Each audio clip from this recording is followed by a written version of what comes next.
Hello viewers, welcome to Thread Classes. हम लोग biology की क्लास कर रहे थे, उसी को आगे बढ़ाएंगे। आज पढ़ेंगे आनुवंशिक रोग और प्रभावित अंग। इससे आगे जो भी इंपॉर्टेंट टॉपिक्स हैं उनको कवर करेंगे। रोग है वर्णांधता। इसका प्रभाव होता है लाल और हरे रंग पहचानने की क्षमता इसमें नहीं होती है। और वर्णांधता की जो वाहक होती हैं स्त्रियाँ होती हैं। क्वेश्चन पूछा गया वर्णांधता और हीमोफीलिया की वाहक कौन होती हैं? महिलाएं या स्त्रियाँ इसकी वाहक होती हैं। हीमोफीलिया रक्त का थक्का न बनना इसका प्रभाव होता है और स्त्रियां भी इसकी वाहक होती हैं। यानी इसकी वाहक भी कौन होती हैं? स्त्रियां होती हैं।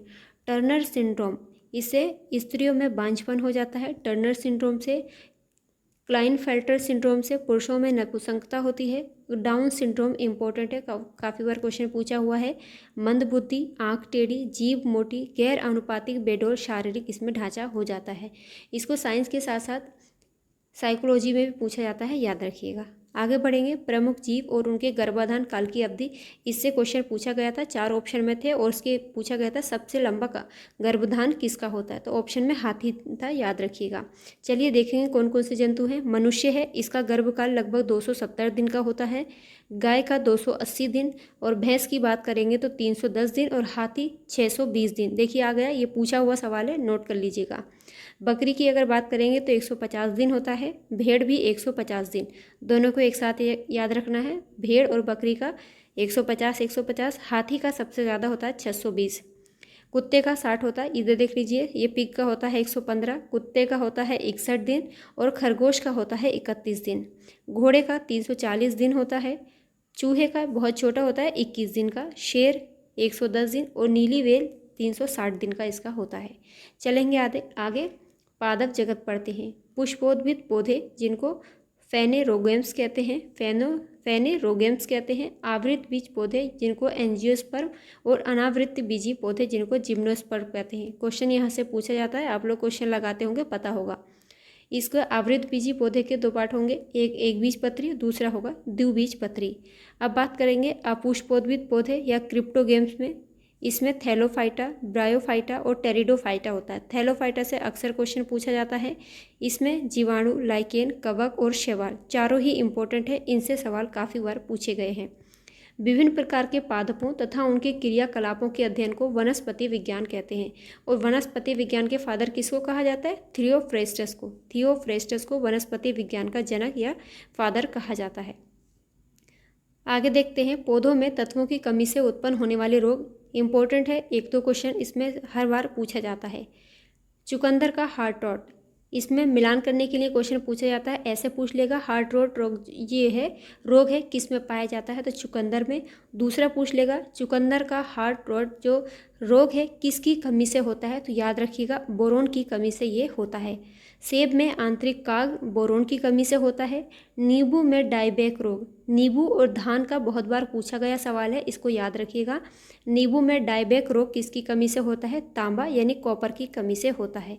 पत्ता गोभी में विप्टेल रोग हो जाता है मोलिब्डेनम की कमी से। और नींबू में लिटिल लीफ, ऐसे क्वेश्चन पूछा गया था कि लिटिल लीफ जो रोग है किसका है, तो याद रखिएगा नींबू का है।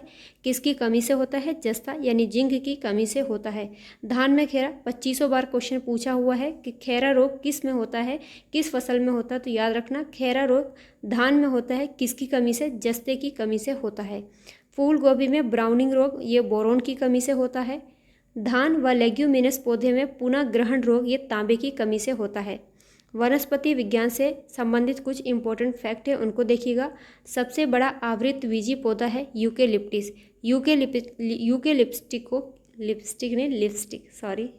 सबसे बड़ा आवृत बीजी पौधा यूकेलिप्टिस है। इसको आतंकवादी पेड़ भी बोला जाता है। विश्व का सबसे लंबा वृक्ष है सिकोया, अनावृत बीजी। सबसे छोटा आकार में आवृत बीजी पौधा है वुल्फिया ग्लोबोसा। सबसे बड़ा बीज है लोडोसिया और सबसे बड़ा पुष्प कौन सा है? रेफ्लेशिया। काफ़ी बार इससे क्वेश्चन पूछा गया है कि सबसे बड़ा पुष्प कौन सा है, तो याद रखिएगा रेफ्लेशिया ओनोल्डाई। सबसे बड़ा बीजांड है साइकस और सबसे छोटा बीज होता है ऑर्किड। राइट, आगे चलते हैं। सबसे छोटी कोशिका माइकोप्लाज्मा। सबसे कम गुणसूत्र वाला आवृत बीजी पादप कौन सा है? हैप्लोपेपस ग्रेसिलिस। सबसे ज़्यादा गुणसूत्र वाला आवृत बीजी पौधा कौन सा है? ओफियोग्लोसम। सबसे बड़ा ब्रायोफाइटा कौन सा है? डायसोनिया। इम्पोर्टेंट है, स्क्रीनशॉट रख लीजिएगा, नोट्स बना लीजिएगा छोटे छोटे। विषाणु की अगर हम लोग बात करेंगे तो विषाणु एक अकोशिकीय अति सूक्ष्म जीव होते हैं जो केवल जीवित कोशिका में ही वंश वृद्धि कर सकते हैं। इम्पोर्टेंट है, पूछा हुआ है कि जीवित कोशिका में वंश वृद्धि कौन करता है? विषाणु यानी वायरस। वायरस की खोज 1892 में किसने की थी? इवानोवस्की ने की थी। ये भी क्वेश्चन पूछा हुआ है। इधर देखिएगा, कवक, फफूंद अर्थात कवकों के अध्ययन को क्या कहते हैं? माइकोलॉजी। काफ़ी बार क्वेश्चन पूछा हुआ है। माइकोलॉजी और फाइकोलॉजी में काफ़ी कन्फ्यूज़न होता है, तो याद रखना कवकों के अध्ययन को माइकोलॉजी कहते हैं। कवक के अध्ययन को माइकोलॉजी कहा जाता है। कवक प्रायः सभी जगहों पर पाए जाते हैं। ये क्लोरोफिल रहित, संकेंद्रीय, संवहन ऊतक रहित थैलोफाइट हैं। इम्पोर्टेंट है, नोट कर लीजिए। कुछ रोग हैं और किस कवक ये से संबंधित कवक हैं देखेंगे। आलू की पछेती अंगमारी रोग पूछा जाता है। पछेती अंगमारी रोग किस में होता है? तो याद रखिएगा, आलू में होता है। फाइटोप्थोरा इन्फेस्टांस कवक इसमें ये जिम्मेदार होता है। आलू का वाट रोग सिनकाइट्रियम एंडोबायोटिकम। आलू की अगेती अंगमारी, पछेती अंगमारी और अगेती अंगमारी आलू से है। बहुत बार क्वेश्चन पूछा हुआ है। ये इतना नहीं पूछे जाते हैं, लेकिन ये पूछा जाता है अगेती अंगमारी है, वाट रोग किस में होता है और पछेती अंगमारी किस में, तो याद रखिएगा आलू से ये संबंधित हैं। क्रूसीफेरी में श्वेत गैरिक फफोला रोग होता है, एल्बुगो कैंडिडा। गेहूं का शलतकंड, बहुत बार ये भी पूछा गया है, शलतकंड किस में पाया जाता है? तो गेहूं में। यूस्टेलेगो न्यूडर ट्रीटिसाई, ये भी देखते चलिए, क्या पता पूछ ले, किसी को नहीं पता क्वेश्चन कहाँ से बन जाता है। गन्ने का रेड रोड, बहुत बार पूछा हुआ है, रेड रोड किस में होता है? ये गन्ने में होता है। Colletotrichum falcatum, Colletotrichum falcatum. मूंगफली का टिक्का रोग पूछा हुआ सवाल है। टिक्का रोग किस में होता है? मूंगफली में। गाइस इसकी एक एक लाइन से क्वेश्चन बने हुए हैं, इसलिए इसको बिल्कुल मत छोड़िए, एकदम रट लीजिए, क्वेश्चन यहाँ से पूछे ही जाएंगे। टिक्का रोग कहाँ होता है? मूंगफली में। स्कोरस्पोरा पर्सोनेटा। अरहर की मलानी रोग फ्यूजेरियम उडम। जौ का शलतकंड या निरावृत स्मट यूस्टिलोगा न्यूडा, इससे ये संबंधित है। लाइकेन इम्पोर्टेंट है। लाइकेन शैवाल और कवक के सहचर्य से निर्मित जीव समूह है। लाइकेन किससे सहचर्य है? ये कवक और शैवाल दोनों से क्या बनता है? लाइकेन। लाइकेन में लैंगिक जनन केवल इनके कवकी घटक के द्वारा ही होता है। शैवाल और कवक का सहचर्य जीव समूह कौन सा है? लाइकेन। जीवाणु की बात करेंगे तो जीवाणु जीव विज्ञान की यानी विज्ञान की वह शाखा जिसके अंतर्गत जीवाणुओं का अध्ययन किया जाता है उसको जीवाणु विज्ञान या बैक्टीरियोलॉजी कहलाता है। जीवाणु सबसे सरल, अति सूक्ष्म तथा एक कोशिकीय आद्य जीव होते हैं। 1683 ईस्वी में सबसे पहले हॉलैंड के निवासी जिनका नाम है एंटोनी वॉन ल्यूवेनहॉक ने इसकी खोज की थी। क्वेश्चन पूछा हुआ है कि जीवाणु की खोज किसने की थी? तो एंटोनी वॉन ल्यूवेनहॉक ने की थी। इन्हें जीवाणु विज्ञान का पिता कहा जाता है। आप लोग बताइए, अभी ऊपर बताया है कि वायरस की खोज किसने की थी।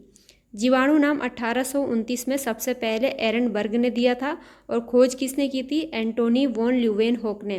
रॉबर्ट कोच ने कॉलरा तथा 6 रोग के जीवाणुओं की खोज की थी। क्वेश्चन ये मैचिंग में पूछा हुआ है।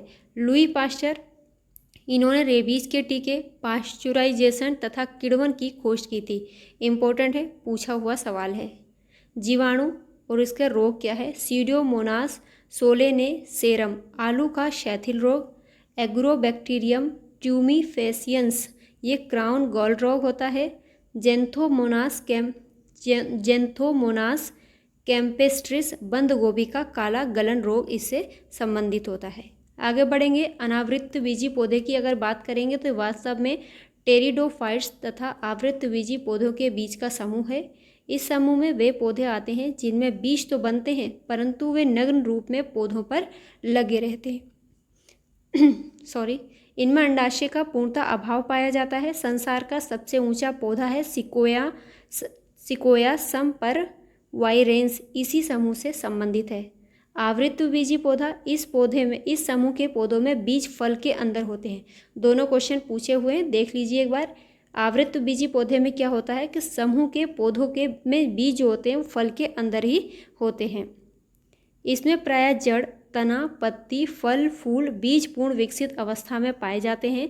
पुष्प की उपस्थिति तथा द्विनिषेचन इन पौधों का अद्वितीय लक्षण है और इन पौधों के बीज में बीज पत्र होते हैं, जिसके आधार पर इस समूह को कितने भागों में बांटते हैं? 2 भागों में बांटा जाता है।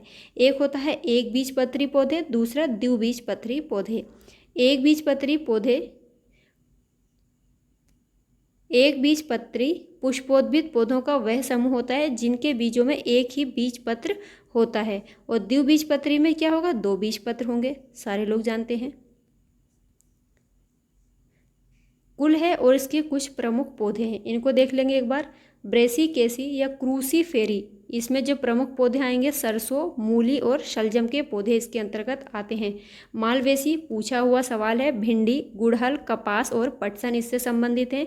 लेग्यूमिनोसी इंपॉर्टेंट है, शीशम, बबूल, कत्था, अशोक, गुलमोहर, कचनार, छुईमुर और जितनी भी दलहन वाली फसलें हैं ना, उनका ऑप्शन में ज़्यादा रहता है, तो याद रखिएगा लेग्यूमिनोसी जहाँ आपको मिलेगा तो दलहन वाली फसलों के साथ आप लोग चले जाइएगा। एस्टेरेसी या कंपोजिटी, जैसे सूरजमुखी, भृंगराज, गुलदाउदी, गेंदा, कुसुम, डेलिया और कुश। कुसुम का एक बार पूछा गया है वैज्ञानिक नाम क्या होता है, अगर आप लोग जानते हैं तो बताइएगा। कुकुरबिटेसी, कद्दू, खीरा, तरबूज, खरबूज, टिंडा, लौकी, चिचिंडा, परवल, करेला, ककड़ी, तुरई आदि ये कुकुरबिटेसी कुल के अंतर्गत आते हैं। रोजेसी कुल की अगर बात करेंगे तो सेब, बादाम, नाशपाती, स्ट्रॉबेरी आते हैं। रूटेसी के अंतर्गत नींबू, संतरा, मौसमी, बेल। सोलेनेसी में आएगा धतूरा, आलू, बैगन, रस भरी मिर्च, टमाटर। टमाटर के तो भाव इतने बड़े हैं इस टाइम। तंबाकू, रात की रानी, अश्वगंधा, एट्रोपा, बेला, डोना, ये सोलोनेसी कुल के अंतर्गत आता है। याद रखिएगा, क्या पता टमाटर का पूछ ही ले। आर्किडेसी, आर्किड, हैबिनेरिया, वेंडा। लिलिएसी कुल के अंतर्गत प्याज, लहसुन, एलोवेरा आते हैं और एरिकेसी या पालमी के अंतर्गत सुपारी, नारियल, खजूर, ताड़ के वृक्ष या पौधे आएंगे। पोएसी या ग्रेमेनी कुल के अंतर्गत गेहूं, मक्का, चावल, ज्वार, बाजरा, गन्ना और बांस आदि आते हैं। बाजरा भी याद रखिएगा और टमाटर भी याद रखिएगा। आज की क्लास में इतना ही, आगे देखेंगे कल। तब तक अपना ख्याल रखिए, पढ़ते रहिए। वीडियो पसंद आया तो लाइक एंड शेयर कर दीजिएगा। बाय।